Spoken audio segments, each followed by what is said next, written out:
Disaster capitalism is also Hollywood selling the entire world a front row seat ticket to Ariana Grande slowly committing suicide. Because that's the reality. That's what's happening. Ariana Grande is self-harming, and Hollywood is banking not only on making millions of dollars from her concerts or from her movie tickets, but also making millions of dollars off of the insurance policies they have pulled on her for when she is unable to overcome her illness. And Hollywood knows that we're not going to do or say shit about it because death is a spectator sport in this country. During the same week of Ariana Grande in Hollywood promoting another opportunity for us to watch her hurt herself, a man in Idaho in an In-N-Out Burger drive-thru went from car to car shooting people. He killed 3, injured 7, and all of it was recorded from the safe distance of across the street because death is a spectator sport in this country. During the same week as Ariana Grande promoting this music video, during the same week of this Idaho man being recorded conducting a mass shooting, we have Israeli soldiers during the most televised and live streamed genocide the world has ever seen, walking away from their posts.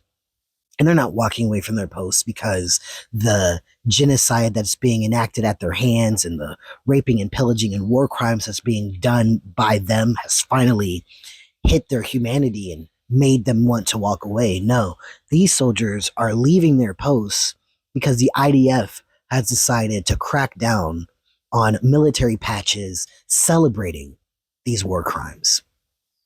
And those soldiers think that that's not fair. Despite the fact that for the past 3 years, we have been live streaming on every single social media app these war crimes and their celebration of the war crimes. And that's something that our American tax dollars are paying to facilitate because death is a spectator sport in this country. In the book Humankind, the author Rutger Bregman argues against this idea of the bystander effect. And for those of you who don't know, the bystander effect is essentially this notion that when something is happening and somebody needs help, none of the bystanders are actually going to help that person because all of the bystanders assume that somebody else is going to go and help that person so they don't have to. He even goes as far as to dispel some of the more prominent bystander effect examples, highlighting that during these events, people actually did step in to help. Nobody waited for somebody else to be of service to the person that needed aid.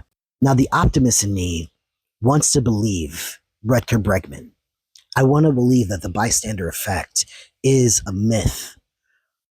But in the face of an entire culture, an entire country that can sit back and watch a genocide be live streamed on their phones, vote for politicians who say that the country doing the genocide has a right to do this behavior because it needs to defend itself, a country where people would sooner record a mass shooting instead of helping somebody to stop the mass shooter, a country where people will spend hundreds of dollars for a concert ticket to see in live action a celebrity who is actively withering away before our very eyes.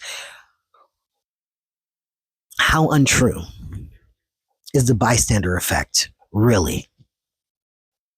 At least in the macro, we are sitting back and not only just running through life, watching all of this death and destruction happen around us and in our name, but a lot of us are fighting tooth and nail for people's right to watch the death and destruction, for people's right to enact the death and destruction, either to others or to themselves.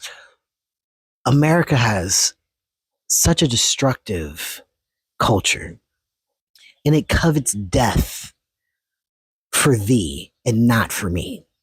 I can't imagine a country being able to reflect, let alone unpack and dismantle such pillars of its society when this is the culture, when death is a spectator sport? Can you?